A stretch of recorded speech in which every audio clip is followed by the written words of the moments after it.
Charles Douglas Givens was born on May 16, 1926, to Estella Edmondson. For most of his childhood, Charles resided in a house with 3 generations of family, living with his grandmother, mother, aunts, uncles, and siblings until the late 1930s. His mother remarried Timothy Taylor, and the family moved to Thomas Avenue. Charles would attend school until 12th grade when he dropped out to work at a cafeteria on the campus of Southern Methodist University. And eventually Givens would join the Navy in the 1940s, serving 2 years in the steward's mate branch before being honorably discharged. After he is released from the Navy, his life remains a bit of a mystery. He worked odd jobs on and off between 1950 and 1957. During this time, it was alleged he was arrested several times for gambling and drug charges by the Special Services Bureau of the Dallas Police Department. By 1957, he had straightened up his act and started working for the Texas School Book Depository. The TSBD was a private corporation which distributed textbooks throughout the state of Texas and furnished office space to several publishing companies. Originally located at 500 Elm Street, in 1962, the firm moved the building 1 block over to 411 Elm Street. In addition, it owned another building that it used as a warehouse, located at 1917 North Houston Street. It was adjacent to the main building. In the main building, the first floor had a bathroom, a domino room, and an office. The second floor contained a lunchroom and the office of several publishing companies. The third and the fourth floors contained the office of several more publishing companies. The fifth and the sixth floors were being used for book storage, and the seventh floor was empty except for boxes of books and the office of Warren Castor, assistant manager of Southwest Publishing Company. Despite the building having a front entrance, employees were required to enter through the back door near the loading dock, which was opened up daily at 7:45 a.m. by the company's foreman, Jack Daugherty. Work started around 8 a.m. and normally consisted of filling book orders throughout the day. The company's president was Jack C. Kaysen. The vice president was O.V. Campbell, and Roy Truly was the superintendent of operations. The building had a janitor, Eddie Piper, who worked from 10 a.m. to 8 p.m. on weekdays, cleaning the building's rooms and toilets during the day and after the employees left for the day.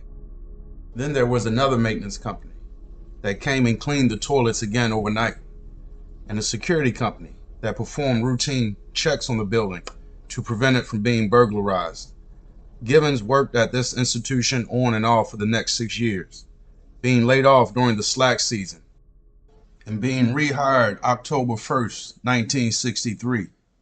Lee Harvey Oswald was hired in October as well, as the result of a phone call by an elderly woman named Ruth Payne. She called the TSBD and spoke to Roy Truly, whom she never met. Mr. Truly scheduled an interview and hired him on the spot. And for the next 2 months, Oswald and 64 other employees worked at the TSBD.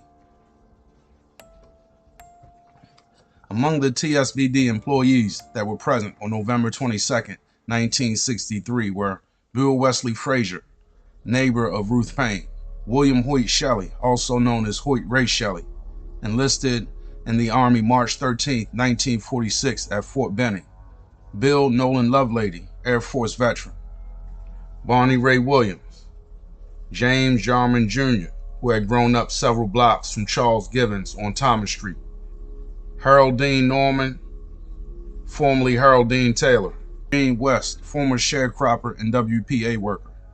According to most employees, they had little contact with Oswald, and he was a man who stayed close to himself, with the exception of Roy Truly, who did the hiring, and Bill Wesley Frazier, whom Oswald traveled to work with. When taking a look at the investigation into the JFK assassination, it becomes apparent that the employees of the Texas School Book Depository movements on that day were unusual, and their statements about what happened and where they were didn't match. Bill Wesley Frazier said on the morning of November 22, 1963, Oswald got into his car with a long package about 2 feet in length. Wesley was suspicious and asked what was in the package. Oswald replied, "curtain rods." According to Wesley, he took Oswald to work that morning, where Oswald carried the package inside. Most of the other employees did not report seeing Oswald enter with a package that morning. Some reported seeing him in the Domino room around 8 a.m., while others initially denied seeing him at all that day. According to Charles Givens, he reported to work around 8 a.m. wearing a raincoat because it was misty. Several of the other employees confirmed that they also arrived at the TSBD around the same time. By all reports, that day most employees present were assigned to lay plywood on the 6th floor.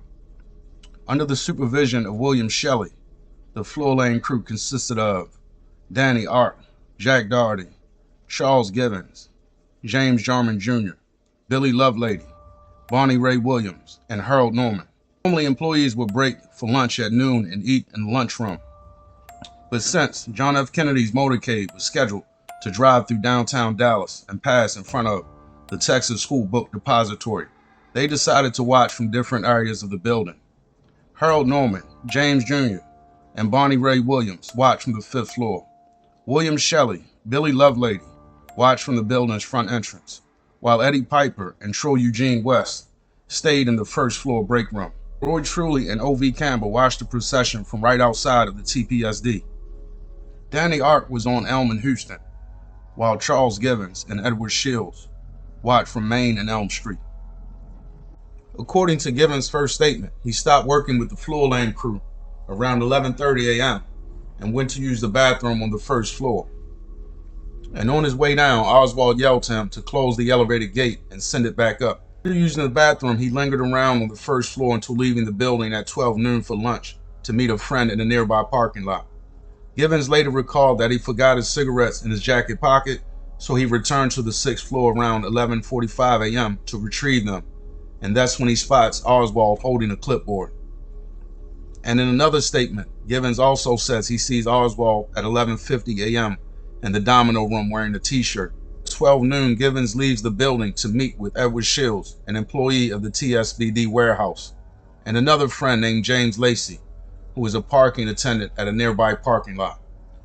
The men then walk to the corner of Main and Elm and stand in front of Mullendorf's cafeteria to watch the president's procession pass.